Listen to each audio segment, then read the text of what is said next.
Sir,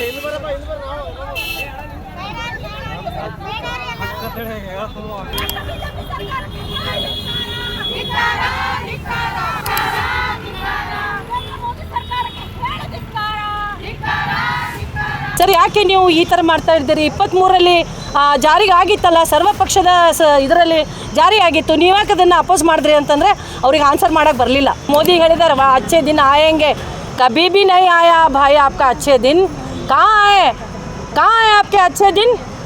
हमको क्या मिला आपसे? कल्याण कर्नाटक भाग को क्या मिला हमको? ಸುಳ್ಳು ಹೇಳ್ಕೊಂಡು ಓಡಾಡ್ತಾ ಇದ್ದಾರೆ, ಕೆಲಸ ಇರಲಾರ್ದೆ. ಅವ್ರ ವಿರುದ್ಧ ನಾವು ಪ್ರತಿಭಟನೆ ಮಾಡ್ತಾ ಇದ್ದೀವಿ. ಒಂದು ಕುತಂತ್ರ ಮಾಡ್ತಾ ಇದ್ದಾರೆ. ಮಹಿಳಾ ಮೀಸಲಾತಿ ಹೆಸರಲ್ಲಿ ತಮ್ಮ ರಾಜಕೀಯ ಬೇಳೆ ಬೇಯಿಸ್ಕೊತಾ ಇದ್ದಾರೆ. ಆ ಒಂದು ಪ್ರಕ್ರಿಯೆ ಕುರಿತು ನಾವು ಇವತ್ತು ಉಗ್ರವಾದಂಥ ಪ್ರತಿಭಟನೆ ಮಾಡಿದ್ದೀವಿ. ಉನ್ನಾವೋನಲ್ಲಿ ಕುಲ್ದೀಪ್ ಅವ್ರದೇ ಪಕ್ಷದ ಶಾಸಕ ಕುಲ್ದೀಪ್ ಸಿಂಗ್ ಸೆಂಗಾರ್ ಅಂತವನು ಮಹಿಳೆಯರ ಮೇಲೆ ಅತ್ಯಾಚಾರ ಮಾಡ್ತಾನೆ. ಸೋಫಿಯಾ ಖುರೇಶಿ ಮೇಡಮ್ ಅವ್ರು ತಮಗೆ ಗೊತ್ತಿರಬೇಕು. ಅಂಥವ್ರಿಗೆ BJPಯ ಕೇಂದ್ರ ಸಂಸದರೊಬ್ಬರು ಇವರು ಭಯೋತ್ಪಾದಕೀಯ ಸಹೋದರಿಯರು ಅಂತ ಹೇಳ್ತಾರೆ. ಕುಸ್ತಿಪಟುಗಳ ಮೇಲೆ ಲೈಂಗಿಕ ಶೋಷಣೆ, ಬ್ರಿಜ್ ಭೂಷಣ್ ಸಿಂಗ್ ಎನ್ನುವಂಥ ಒಬ್ಬ ಅವಿವೇಕಿ ಲೈಂಗಿಕ ಶೋಷಣೆ ಮಾಡಿದಾಗ ಅವರು ಕೂಡ ಆ ವಿಷಯದ ಬಗ್ಗೆನೂ ಕೂಡ ಮಾನ್ಯ ಮೋದಿಜಿಯವರಾಗಲಿ ಅವರ ಸಂಪುಟದ ಯಾರೂ ಕೂಡ ತುಟಿ ಪಿಟಿಕನಲ್ಲಿ ಅದರ ಬಗ್ಗೆ ಬಾಯಿ ಪಿಚ್ಚಲ್ಲ. ಮಹಿಳಾ ಮೀಸಲಾತಿ 2023ನಲ್ಲಿ ತಾವು ಮಾಧ್ಯಮದ ಮಿತ್ರರು ತಾವು ಕೇಳಿದ್ರಿ, ಮತ್ತಿಮೂಡ್ ಸರ್ ಅವರಿಗೆ ತಾವು ಕ್ವಶನ್ ಮಾಡಿದ್ರಿ. ಮೊನ್ನೆ ನಾವು ನೋಡಿದ್ವಿ ಮಾಧ್ಯಮದಲ್ಲಿ, ನೀವು ಕೇಳಿದ್ರಿ, ಸರ್ ಯಾಕೆ ನೀವು ಈ ಥರ ಮಾಡ್ತಾ ಇದ್ದೀರಿ? 23ರಲ್ಲಿ ಜಾರಿಗೆ ಆಗಿತ್ತಲ್ಲ, ಸರ್ವಪಕ್ಷದ ಇದರಲ್ಲಿ ಜಾರಿ ಆಗಿತ್ತು, ನೀವ್ಯಾಕೆ ಅದನ್ನು ಅಪೋಸ್ ಮಾಡಿದ್ರಿ ಅಂತಂದರೆ ಅವ್ರಿಗೆ ಆನ್ಸರ್ ಮಾಡೋಕ್ಕೆ ಬರಲಿಲ್ಲ. ಇಮಿಡಿಯೇಟಾಗಿ ಅವರ ಮೈಕನ್ನು ಸ್ಪೋಕ್ ಪರ್ಸನ್ ತೊಗೊಂಡು ಅವರು ಹೇಳ್ತಾರೆ, ಅವ್ರು ಏನೇನೋ ಹೇಳಕ್ಕೆ ಹೊಡ್ತಾರೆ. ನಾವು ಹೇಳ್ತಾ ಇದ್ದೀವಿ, ಇವತ್ತು 2023ರಲ್ಲಿ ಏನು ಮಹಿಳಾ ಮೀಸಲಾತಿ ಏನು ಜಾರಿ ಆಗಿತ್ತು ಅದನ್ನು ಕೂಡಲೇ ಜಾರಿಗೆ ಮಾಡಿರಿ. ನಾವು ಮಹಿಳಾ ಮೀಸಲಾತಿಯನ್ನು ನಾವು ವಿರೋಧ ಮಾಡಿಲ್ಲ. ಇದೇನು ನಾವು ಈಗೇನು ಜನಗಣತಿ ಮಾಡಿ ಮತ್ತೆ ಇದನ್ನು ಹೊಸದಾಗಿ ಎಲ್ಲ ಇದು ಡಿಲಿಮಿಟೇಷನ್ ಮಾಡ್ತಾ ಇದ್ದಾರಲ್ಲ, ಅದಕ್ಕೆ ನಾವು ವಿರೋಧ ಇದ್ದೀವಿ. ಇವತ್ತು ಕೂಡಲೇ ಜಾರಿಗೆ ಮಹಿಳಾ ಮೀಸಲಾತಿಯನ್ನು ನಮಗೂ ಕೊಡಬೇಕು. ನಾನು ಕೂಡ ಒಂದು MLA ಆಗಬೇಕು, ನಾನು ಕೂಡ ಒಂದು MP ಆಗಬೇಕಂತಂತೇಳಿ ಎಲ್ಲರೂ ಒಂದು ಕನಸಿಟ್ಕೊಂಡು ಎಲ್ಲ ಮಹಿಳೆಯರು ಕೂಡ ಒಂದು ಪಕ್ಷಕ್ಕೆ ಬಂದಿರ್ತಾರೆ. ಇವತ್ತು ನಾವೆಲ್ಲರೂ ಮಹಿಳಾ ಪರವಾಗಿದ್ದೀವಿ. ನಮ್ಮ ಕಾಂಗ್ರೆಸ್ ಪಕ್ಷ ಕೂಡ ಮಹಿಳಾ ಪರವಾಗದ ಅಂತೇಳಿ ನಾನು ಹೇಳಕ್ಕೆ ಇಚ್ಛೆಪಡ್ತೀನಿ. BJP ಸ್ಪೋಕ್ ಪರ್ಸನ್ ತಮಗೆಲ್ಲ ಗೊತ್ತಿದೆ. BJP ಸ್ಪೋಕ್ ಪರ್ಸನ್ ಹೆಸರು ಯಾಕೆ ಹೇಳೋಣ? ನನಗೇನು ಹೆಸರು ಬೇಕಾಗಿಲ್ಲ ಸರ್, ಹೆಸರು ಬೇಕಾಗಿಲ್ಲ. ಭಾಳ ಜನ ಇದ್ದಾರೆ ಸ್ಪೋಕ್ ಪರ್ಸನ್ ಅವರಲ್ಲಿ. ಅವರು ಸುಳ್ಳು ಮಾತಾಡ್ಕೊಂಡು ಮಿಸ್ಗೈಡ್ ಮಾಡಿ ಜನರಿಗೆ ಮಿಸ್ಗೈಡ್ ಮಾಡ್ತಾ ಇದ್ದಾರೆ. ಇವತ್ತು ನಾನು ಹೇಳ್ತೀನಿ, ಇವತ್ತು ಜನರು ಆಶೀರ್ವಾದ ಅವರನ್ನು ಕಿತ್ತು ಒಕ್ಕಟ್ಟಿದ್ದಾರೆ ಕರ್ನಾಟಕದಲ್ಲಿ. ಇವತ್ತು ಮುಂದೆ ಬರೋವಂಥ ದಿನಗಳು ಕೂಡ ಒಳ್ಳೆ ದಿನಗಳು ಬರುತ್ತೆ. ಮೋದಿ ಹೇಳಿದ್ದಾರೆ, ಅಚ್ಚೆ ದಿನ ಆಯಂಗೆ, ಕಭಿ ಭಿ ನಹೀ ಆಯಾ ಭಾಯಿ ಆಪ್ಕಾ ಅಚ್ಚೆ ದಿನ್, ಕहाँ है आपके अच्छे दिन? हमको क्या मिला आपसे? कल्याण कर्नाटक भाग को क्या मिला हमको? कुछ भी नहीं. आपका क्या है? ನಿಮ್ದು ಏನಾದರೂ ಕೊಡುಗೆ ಇದೆಯಾ? ಇವತ್ತು ಎಲ್ಲಿ ಹೋಗ್ರಿ, ಇವತ್ತು ಯಾರು ಕೊಡುಗೆ ಇದೆ ಅಂತಂಥೇಳಿ ಇಡೀ ಕರ್ನಾಟಕಕ್ಕೆ ಗೊತ್ತಿದೆ.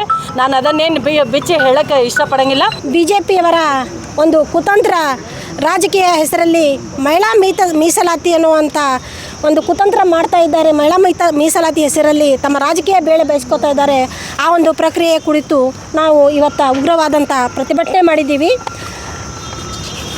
ನೋಡಿ ಸರ್, ಈ ಮಸೂದೆ ಮಹಿಳಾ ಮೀಸಲಾತಿ ಬಿಲ್ ಏನದ 2023ರಲ್ಲೇ ಇದು ಸಂಸತ್ತಿನ ಎಲ್ಲ ಸರ್ವ ಸದಸ್ಯರು ಸರ್ವರ ಒಂದು ಒಪ್ಪಿಗೆ ಮೇರೆಗೆ ಅನುಮೋದನೆಗೊಂಡಂಥ ಇದು ಕಾಯ್ದೆ ಇತ್ತು. ಇದನ್ನು ನಮ್ಮ ಗೌರವಾನ್ವಿತ ರಾಷ್ಟ್ರಪತಿಗಳಾದ ಗೌತಮಿ ಮುರ್ಮು ಮೇಡಮ್ ಅವರು ಕೂಡ ಇದಕ್ಕೆ ಸಿಗ್ನೇಚರ್ ಮಾಡ್ಯಾರ. ಇನ್ನೇನು ನೋಟಿಫಿಕೇಷನ್ ಮಾಡಿ ಜಾರಿಗೆ ತರಬೇಕಾದಂಥ ಸಂದರ್ಭದಲ್ಲಿ ಮಾನ್ಯ ನರೇಂದ್ರ ಮೋದಿ ಅವರು ಈಗ ಮತ್ತೆ ಇದು ಒಂದು ಆಗಲೇ ಹಿಂದೆ ಆಗಿರುವಂಥ ಕಾಯ್ದೆನ ಮತ್ತೊಂದು ಸಲ ಎಷ್ಟು ಸಲ ಇವರು ಆ ಬಿಲ್ನ ಜಾರಿಗೆ ಮಾಡೋಕ್ಕೆ ಪ್ರಯತ್ನ ಮಾಡ್ತಾರೆ. ಇವರು ಆಗ ಹೋಗೈತಿದ್ದು ಹಳೇದದ. ಈಗೇನು ಅವ್ರು 2023ದಾಗ ಮಾತು ಕೊಟ್ಟಿದ್ರು ಆ ಪ್ರಕಾರ ಇದನ್ನು ಮಾಡಬೇಕಾಗ್ಯದ. ಈಗ ತಮ್ಮ ರಾಜಕೀಯ ಬೇಳೆ ಬೇಯಿಸೋಕ್ಕೋಸ್ಕರ ಇವರು ಡಿಲಿಮಿಟೇಷನ್ನ ಏನಾದ್ರ ಜೊತೆಗೂಡಿಸಿ ಜಾರಿಗೆ ಮಾಡ್ತಾ ಇದ್ದಾರೆ. ನಾವು ಅದರ ವಿರೋಧ ಮಾಡ್ತಾ ಇದ್ದೀವಿ ಹೊರತಾಗಿ ನಮ್ಮ ಕಾಂಗ್ರೆಸ್ ಪಕ್ಷ ಯಾವತ್ತಿಗೂ ಕೂಡ ಮಹಿಳಾ ವಿರೋಧಿ ನೀತಿಯನ್ನು, ಮಹಿಳಾ ವಿರೋಧಿ ಧೋರಣೆಯನ್ನು ಎಂದೂ ತೋರಿಲ್ಲ. ಅವರು ಎಂಥ ಮಹಿಳಾ ವಿರೋಧಿಗಳದಾರಂತ ಈ ಮೊದಲೇ ನಾನು ಪತ್ರಿಕಾಗೋಷ್ಠಿಯಲ್ಲಿ ಹೇಳಿದ್ದೆ. ನಮ್ಮ ಹತ್ರಾಸ್ಗಳಲ್ಲಿ ಘಟನೆಯಲ್ಲಿ ಏನಾಯಿತು, ಅಪ್ರಾಪ್ತ ಒಂದು ಪುಟ್ಟ ಬಾಲಕಿಯನ್ನು ಅತ್ಯಾಚಾರ ಮಾಡಿ ಆ ಬಾಲಕಿಯ ಶವನೂ ಕೂಡ ಅವರ ತಂದೆ ತಾಯಿ ಕೊಡದೆ ಅಲ್ಲಿಯ ಆಡಳಿತನೇ ಅವರ ಶವ ಸಂಸ್ಕಾರ ಮಾಡ್ತದೆ. ಉನ್ನಾವೋನಲ್ಲಿ ಕುಲ್ದೀಪ್ ಅವ್ರದೇ ಪಕ್ಷದ ಶಾಸಕ ಕುಲ್ದೀಪ್ ಸಿಂಗ್ ಸೆಂಗಾರ್ ಅಂತವನು ಮಹಿಳೆಯರ ಮೇಲೆ ಅತ್ಯಾಚಾರ ಮಾಡ್ತಾನೆ. ನಮ್ಮ ದೇಶಕ್ಕೆ ಅತಿ ಹೆಚ್ಚು ಒಲಿಂಪಿಕ್ ಚಿನ್ನದ ಪದಕಗಳನ್ನು ತಂದುಕೊಂಡಂಥ ನಮ್ಮ ಸಹೋದರಿಯರು ಕುಸ್ತಿಪಟುಗಳ ಮೇಲೆ ಲೈಂಗಿಕ ಶೋಷಣೆ, ಬ್ರಿಜ್ ಭೂಷಣ್ ಸಿಂಗ್ ಎನ್ನುವಂಥ ಒಬ್ಬ ಅವಿವೇಕಿ ಲೈಂಗಿಕ ಶೋಷಣೆ ಮಾಡಿದಾಗ ಅವರು ಕೂಡ ಆ ವಿಷಯದ ಬಗ್ಗೆನೂ ಕೂಡ ಮಾನ್ಯ ಮೋದಿಜಿಯವರಾಗಲಿ ಅವರ ಸಂಪುಟದ ಯಾರೂ ಕೂಡ ತುಟಿ ಪಿಟಿಕನಲ್ಲಿ ಅದರ ಬಗ್ಗೆ ಬಾಯಿ ಬಿಚ್ಚಲ್ಲ. ಕರ್ನಲ್ ನಮ್ಮ ಸೇನಾಧಿಕಾರಿ ಸೋಫಿಯಾ ಖುರೇಶಿ ಮೇಡಮ್ ಅವ್ರು ತಮಗೆ ಗೊತ್ತಿರಬೇಕು. ಅಂಥವ್ರಿಗೆ BJPಯ ಕೇಂದ್ರ ಸಂಸದರೊಬ್ಬರು ಇವರು ಭಯೋತ್ಪಾದಕೀಯ ಸಹೋದರಿಯರಂತ ಹೇಳ್ತಾರೆ. ಸೋಫಿಯಾ ಖುರೇಶಿ ಅವ್ರ ಬಗ್ಗೆ ಇವರು ಭಯೋತ್ಪಾದಕಿಯರ ಸಹೋದರಿ ಅಂತ ಹೇಳ್ತಾರೆ. ಇವರಿಗೆಲ್ಲ ಅವಾಗ ಮಹಿಳಾ ಇದು ಕಾಣಿಸ್ಲೇ ಇಲ್ವಾ?